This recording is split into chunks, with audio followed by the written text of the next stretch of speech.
Ahora que ya hace unas semanas que terminó el Mundial de ese deporte que parece enloquecer a las masas, conviene recordar, gracias a este libro, Qatar, Sangre, Dinero y Fútbol, de Fonsi Loaiza, el mismo autor de Florentino Pérez, El Poder del Palco.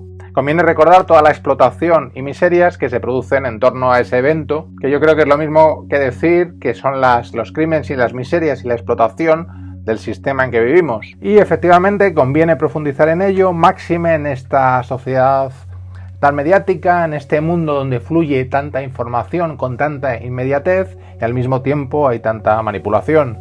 Como ejemplo de ello, pues en su momento ya se filtraron los crímenes producidos en la edificación de las infraestructuras del Mundial, con miles de trabajadores fallecidos, asesinados por condiciones infrahumanas y debido a la celebración de este evento mundial en un país donde hay un régimen dictatorial repulsivo y donde además no había ninguna tradición futbolística, una elección debido a la corrupción dentro de la federación, la llamada FIFA. No obstante, a pesar de haberse filtrado esas miserias, pues se ahogaron las protestas, la cosa se celebró sin mayores problemas, yo creo que para vergüenza de la profesión periodística y del mundo en general. Fonsi Loaiza comienza su libro afirmando que los valores del capitalismo han cambiado completamente el mundo del fútbol, un deporte que incluso considera que fue una conquista de la clase obrera y que, como cualquier otro, debería estar totalmente limpio y ser plenamente disfrutable.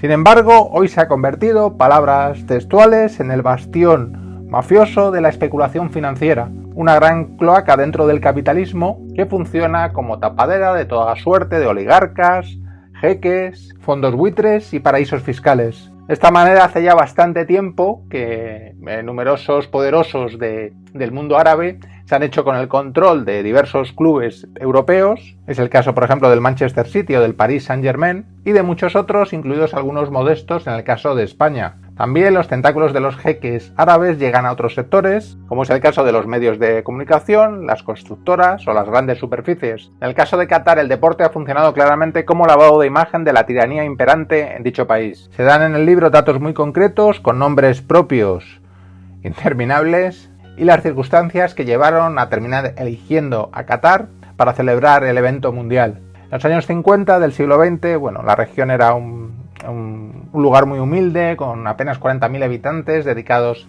en su mayor parte a la pesca, pero la explotación del gas y el petróleo acabarán convirtiendo a Qatar en una de las naciones más ricas del planeta. De esta manera, el régimen de Qatar llegaría a formar parte, en el caso de España, del IBEX 35, siendo el tercer fondo de inversión más importante, y controlando en gran medida grandes empresas como el Corte Inglés, Iberdrola o, atención, el grupo mediático más importante de este inefable país, Grupo Prisa. Como se ve, los tentáculos de Qatar llegan muy lejos y a diversos ámbitos de este país. Mientras a los poderosos jeques árabes se les recibe con todos los honores, en el caso de los musulmanes pobres ya es otro cantar, se les cierra la frontera o incluso se les asesina. Es el repulsivo mundo clasista en que vivimos. Cuando el emir de Qatar visitó este país unos meses antes de la celebración del Mundial, se le concedieron de manera vergonzosa toda suerte de medallas y honores por parte de los mandatarios españoles. En la indignante cena de gala que ofreció Felipe VI en el Palacio Real, con el consecuente besamanos por el que desfilaron toda suerte de personajes del mundo empresarial y político, Loaiza nos cuenta que la reina Leticia lucía unos diamantes regalados por el emir, valorados en 100.000 euros. Indignante y vergonzoso. Los datos sobre los negocios e inversiones de Qatar en España son numerosos y muy concisos. Por ejemplo, ya lo hemos apuntado, el Fondo Soberano de Qatar posee un porcentaje considerable del capital de Iberdrola, que es una de las grandes empresas donde están colocados diversos excargos políticos de este país.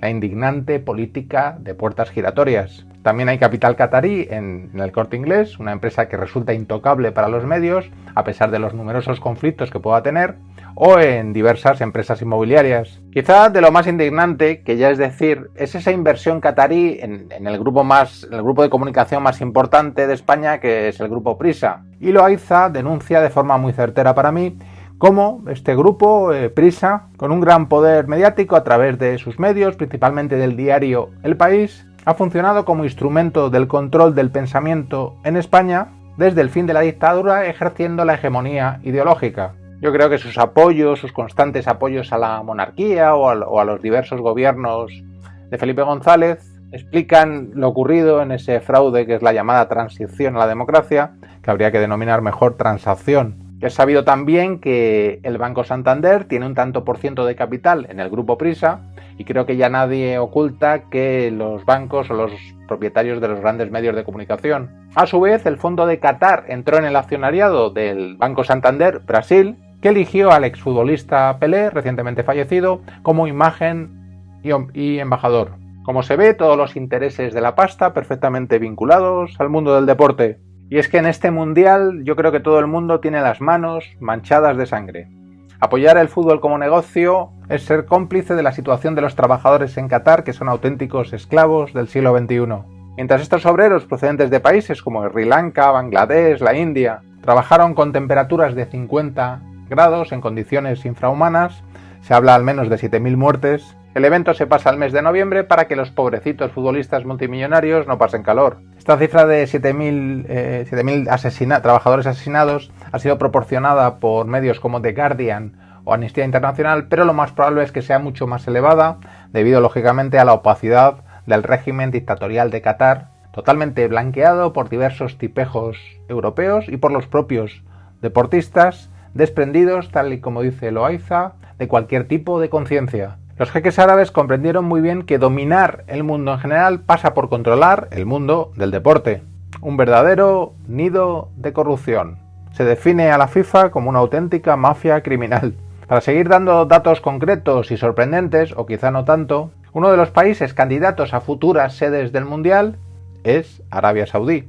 El príncipe heredero de este país, Mohammed bin Salman, por cierto muy amigo de Felipe VI, se le señala como el que mandó asesinar al periodista Jamal Khashoggi, y sin embargo hoy tiene plena inmunidad judicial en Estados Unidos debido a los negocios que tiene con Donald Trump en el mundo del golf. Y es que efectivamente la relación de estos países árabes dictatoriales con Estados Unidos suele ser bastante buena. De hecho, con el nuevo inquilino en la Casa Blanca, Joe Biden, a Qatar se le ha nombrado aliado principal de la OTAN. Se denuncia también cómo se ha fortalecido la monarquía española gracias a la financiación de los cataríes, saudíes y demás. De hecho, Felipe VI, al parecer, fue el único monarca que terminó asistiendo a la inauguración del Mundial, tal y como le pidió su amigo el emir cuando vino a Madrid.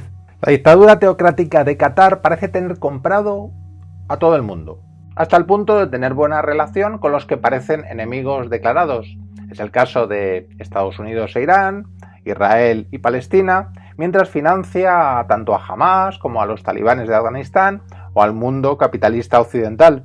Tal y como sostiene Loaiza, con un juego de sobornos y un ejercicio de cinismo notables, ha logrado ser una pieza casi intocable en el ámbito geopolítico con una red global de intereses. El repulsivo régimen de Qatar, que recordaremos que es una de las mayores reservas de gas en el mundo, ha acabado invirtiendo en los principales centros de poder a nivel internacional, ha adquirido acciones de los grandes bancos, de las principales empresas de prácticamente todos los sectores, mientras ha funcionado como patrocinio de grandes clubes europeos como el Fútbol Club Barcelona, la Roma, el Bayern de Múnich o el Boca Juniors en el caso de Argentina.